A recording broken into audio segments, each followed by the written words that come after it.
Imagine stepping into a forest so silent, so still, that you can hear your own heartbeat echoing between the trees.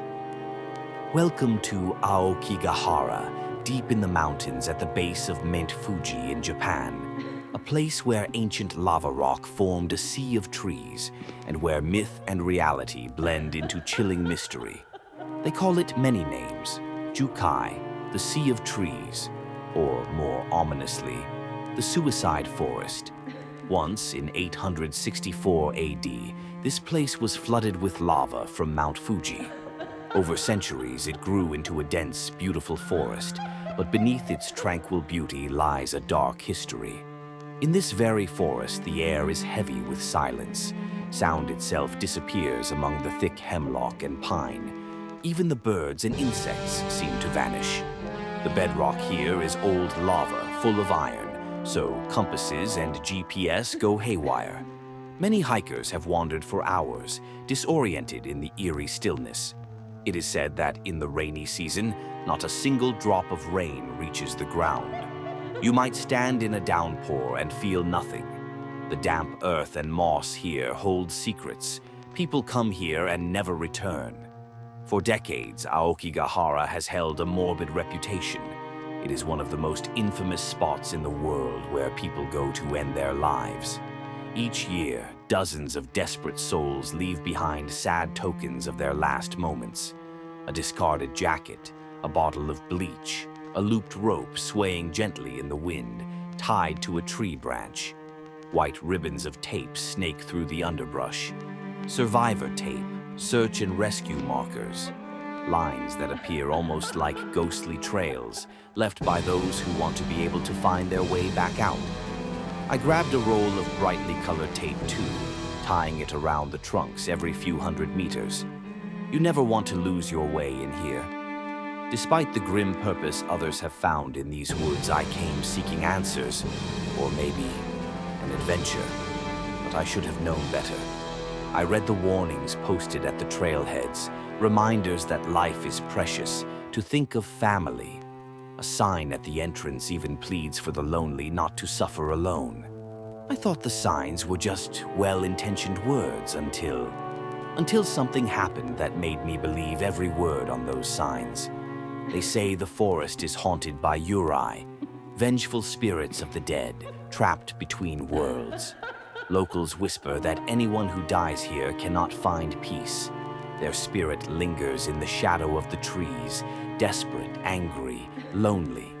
Some hikers claim they've heard whispers among the pines or felt hands brush their shoulders, even when no one else is there.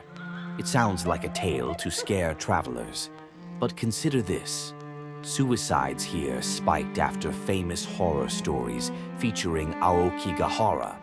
Some say the stories themselves lured more lost souls to these woods. Once that reputation spread, the forest changed in strange ways. That's just superstition, right? Maybe. But when my friend Mark and I arrived, I could feel something in the air. The forest seemed to watch us. Mark didn't say much. He set up camp near a little clearing as the sun was setting. A cool mist crept in. The forest at night is even quieter, closer. We built a small fire and sat in silence, listening to it crackle. At midnight, Mark almost sat up. "Do you hear that?" he whispered. I listened. Just the fire's crackle and the wind rustling the leaves. I shrugged it off.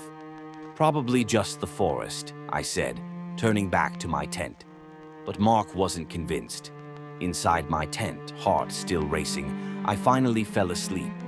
But even in sleep, the forest's silence echoed in my dreams. Then, a faint whisper, so soft I thought it was the wind, clear as my own thoughts. "Help!" I sat bolt upright. "Mark?" I whispered back. No answer. I flicked on my flashlight and pointed it into the darkness beyond the fire's reach. There, between the trees, was a figure. Mark's backpack lying open on the ground, his tape unraveled into the shadows. The tape trailed off, disappearing into the black. My flashlight trembled in my hand. My breath came out in ragged clouds. "Mark," I yelled, but the forest swallowed my voice. Dead silence answered. I followed the trail of tape ribbons, one frantic step after another, heart pounding. The tape guided me deeper, but it twisted and tangled as if alive, leading me in circles. The familiar path behind me seemed to vanish. Shapes moved just at the edge of the light. The forest was alive, and it was guiding me, or deceiving me. Deep in the woods, the faint whisper returned. I recognized it instantly. Mark's voice. "I'm here. Help me. I've been so long." It called out from everywhere and nowhere. It was his voice, but hollow, distant. My mind screamed for a reason. Was it really him? I called back, "Mark." Only silence answered. Then, without warning, the last ribbon of tape snapped tight around a tree limb and jerked me violently off my feet. Something heavy knocked me backward. I blacked out. When I came to, the fire had burned out. My flashlight was dead in my hand. I was lying on the cold, damp ground. Everything was silent. Too silent. I had followed those ribbons too far. By the dim dawn light, I realized the tape was gone. Every marker, every ribbon, vanished. It was as if we had never been here.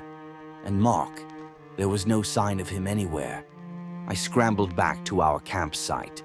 It was empty, just my tent, my pack, and one terrible thing, a scrap of cloth from Mark's jacket, caught on a shrub. If he had fallen and left it behind, or worse. Fear and adrenaline pushed me out of the forest. I ran, stumbling through the shadows until I found the main trail. Soon I flagged down a park ranger. When I told him what happened and showed him the scrap of cloth, his face turned ashen. "This forest takes some people and never returns," he said quietly, almost to himself. "Local legend," he called it.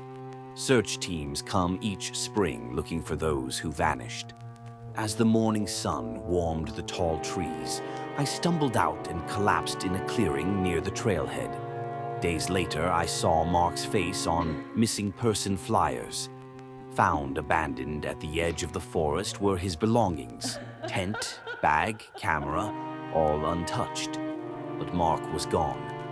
No trace. The official report said he likely fled the woods in panic, but I know better. I know the forest holds its secrets, and some secrets stay hidden. I left Aokigahara with fewer answers and more nightmares than I bargained for. Was it the Yurei reaching out? Was it Mark's spirit calling for help? I still hear that whisper sometimes when the wind blows through the pines. Help. Help me. If you ever venture near Aokigahara, you'll understand why so many fear this place. The trees keep their silence, and maybe something else too. Before I go, if you found any part of this story even a little gripping, please hit that like button and subscribe to join me for more mysterious adventures. Drop a comment below if you think the spirits of Aokigahara reached out to me, or if you believe it was just my imagination playing tricks. And remember, if you're ever feeling lost or hopeless, please reach out to someone you trust. Help is always closer than the edge of the forest. We all deserve a chance to see the sunlight beyond the trees.